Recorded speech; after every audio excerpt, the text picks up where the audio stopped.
Titanfall 2 is one of the best shooters ever made. It is one of the single best campaigns I have ever played in a shooter, and it has multiple memorable moments that I could go on and on about. I wanted to start this video off in saying this to say that this is not coming at all from someone who doesn't like Titanfall 2. I love the game, and I think it's one of the best single-player games ever created. However, I'm not a fan of the multiplayer, and because of that, I tend to have a different perspective from those who actually enjoy it. So in this video, I kind of want to be looking and exploring at the reasons why the multiplayer can't really maintain a player base and why it died off so hard and so fast. Now I know that a lot of people would argue Titanfall 2 didn't die, and I can't really disagree with that. Something like Battlefield Hardline, which currently has around one truly active server, and even that is only like 16 out of 32 players, that's a truly dead game. But I do want to say Titanfall 2 isn't doing the best. It's more hanging on than it is alive. Like, Modern Warfare 3 on the PlayStation 3 right now has nearly 4,000 players at the same time, which is 12 p.m. on a Sunday Eastern time. And Titanfall 2 on PC has barely 4,000 and just over 5,000 on PS4. A nearly 10-year-old game from 2 generations of consoles back has 3 times as many players as Titanfall 2 does, which is a 5-year-old game. Now, that's not to say Titanfall 2 is dead. That is to say that it doesn't maintain its player base like a lot of older Call of Duty games manage. And this is kind of gonna be why. It's not even to say that it's a bad game and that it's impossible to play. It's actually fairly easy to find matches on. I'm just saying, whenever it grows, no matter how much it is, it will always die off, and it's far faster than most other games which have managed to maintain player bases for over a decade. And a lot of people will look at Titanfall 2, and I've seen a ton of YouTube videos where people will argue that it came out during a bad time, where people were mad about Infinite Warfare and didn't want a future shooter, and that it dropping between Battlefield 1 and Infinite Warfare didn't give it a chance to stand on its own, and that they didn't have marketing. And I'm not even going to try to argue against that. Those are very decent and very fair points, and the bad marketing from EA did help keep it down. However, it was free in 2019 on PlayStation during the month of December.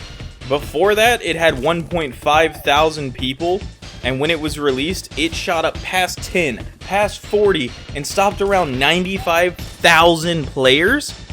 Like, it had the player base. If that's not the shot it deserved and it got it, I don't know what is. However, within 2 months, it was already back down to under 10,000 and finally stopped falling at around 5. The game got the shot it never got before, and it still wasn't enough to keep people sticking around and enjoy it. So why is that? Well, the biggest reason we can look at is one the devs have stated themselves to be the issue with the game, and sadly, it's the thing that makes the game special and makes it the most fun. The movement is what killed Titanfall 2.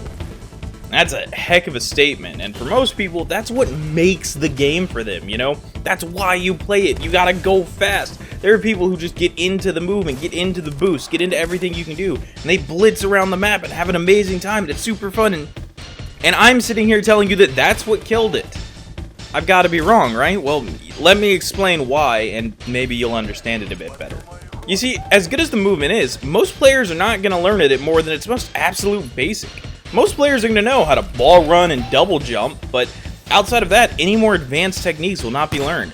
Some people point to the campaign and say the campaign itself allows you to learn some of the stuff, but really you can play through the whole campaign and never really use wall running and double jumping all that often outside of specific parkour places where you have to.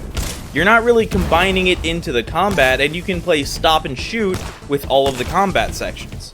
Some people will argue there is an area in the game that allows you to play around with all of the mechanics to their peak and see how far you could reach, and that would be the Gauntlet. The Gauntlet is something that the game makes you do on its very first mission. Within it, you get access to a shooting range and nearly every single weapon the game offers. This is much like Modern Warfare 2 and Call of Duty 4, which are games that the people at Respawn previously worked on. You get a little challenge area, a little area to run through and play around with a lot of the mechanics of the game, with a timer to help incentivize you to go a little faster and beat your scoreboard. You get a goal to beat Latamosa, which I probably pronounced wrong. However, there's an achievement you get, and for getting it, you merely have to beat Anderson's time, which is around 56.56 seconds. a run of me beating that time has been playing in the background. Now, this is a fairly low speed, but this is something only around 45% of players manage to do based on the achievements for Xbox, PlayStation, and Origin. I've had a run better that time that's running, and I don't even need to wall run to beat it. Just run and shoot every enemy and you'll manage it. Half the players couldn't even manage that. I would call that a very basic understanding of the fundamentals that are required to play the game movement-wise, and that alone would have you maybe wall running a little bit, double jumping, and sprinting. So what would something closer to an actual understanding look like then? Well, there's an achievement for getting top 3 in the leaderboard of the gauntlet, and really that means beating a time of 33 seconds. Many people are capable of this. You just gotta know how to maintain your movement, keep that speed up, mostly wall run the entire route, use grenades for groups when you can, and that alone is difficult for a lot of people. In fact, using the achievements, we can see that only around 9% on average manage to beat that time, and it's a bit harder, but with some time and skill, you can reach that time quite decently and fairly easily. So what would absolute mastery look like then? Well, before we get into that, I had people submit runs to me for this video. These are people who follow the game Get to the Orange Door, a game that looks like this. It is heavily inspired by Titanfall 2 movement-wise and by other games for its combat and style. I asked people from the Discord of this to send me runs of them doing the gauntlet. These are people who love Titanfall 2 and wanted a game more like it, and when they saw Get to the Orange Door, they came to it. I had them, people who enjoy Titanfall 2, send me runs for no reason other than me telling them I was making a Titanfall 2 video. I even got the dev himself to send me his run. Almost all of them failed to get sub 33 seconds. Now granted, I didn't tell them to go all out and give me their best performance or to grind at it, so before anyone sees this video and comes to flame me from there, there's a reason I did that. I wanted to see how people would be doing it without pressure, without trying to grind to their absolute best, without trying to really show me how fat their cock was. Why? Because this video would give a better showing of the average player and how they manage to run the game normally. I want to point out, again, these are fans of Titanfall 2 who enjoy that kind of game and wanted more of it. They might not always be playing the game perfectly and might not even be getting fantastic gauntlet runs. I've been playing those runs behind me for a large part of this video. As you can see, most players are quite good at the game, and I would say they have a pretty good understanding of the movement of the game and how to go fast. So now back to the previous question. What would mastery look like? Well, mastery looks like this.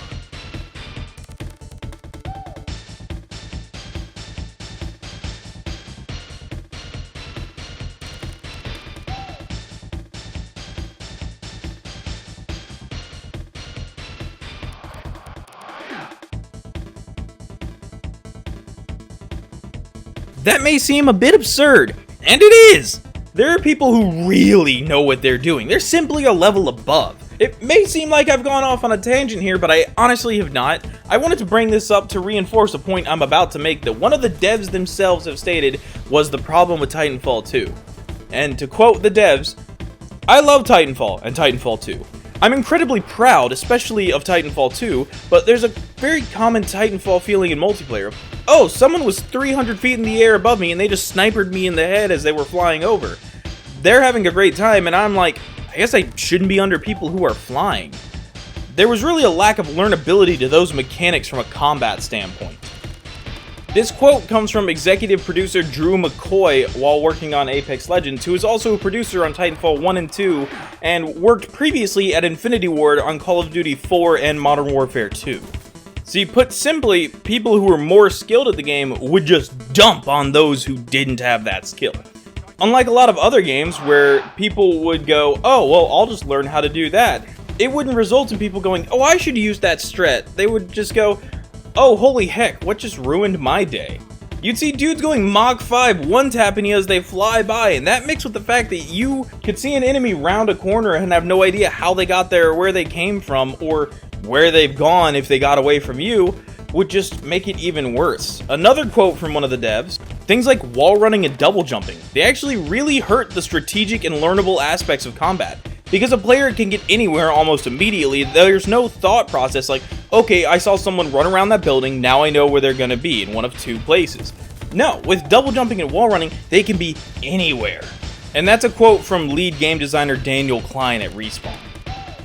People who have a mastery of these techniques and of this movement absolutely destroy people who are just coming into the game for the first time. Even looking at the Halloween events for Apex Legends, we can see people who know how to use that movement absolutely destroying people who just play the game normally. They're not used to it. It's weird. It's different from the normal shooter, and it's really advanced techniques that are difficult to replicate and difficult to learn.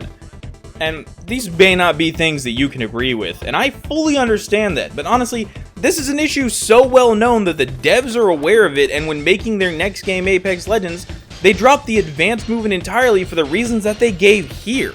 The devs at Respawn have also stated that the Titanfall style combat was something that would give you more of a sugar high while playing. It would be where you'd enjoy it for a bit, but after a week or two, you may find that you're no longer really enjoying it like you first did.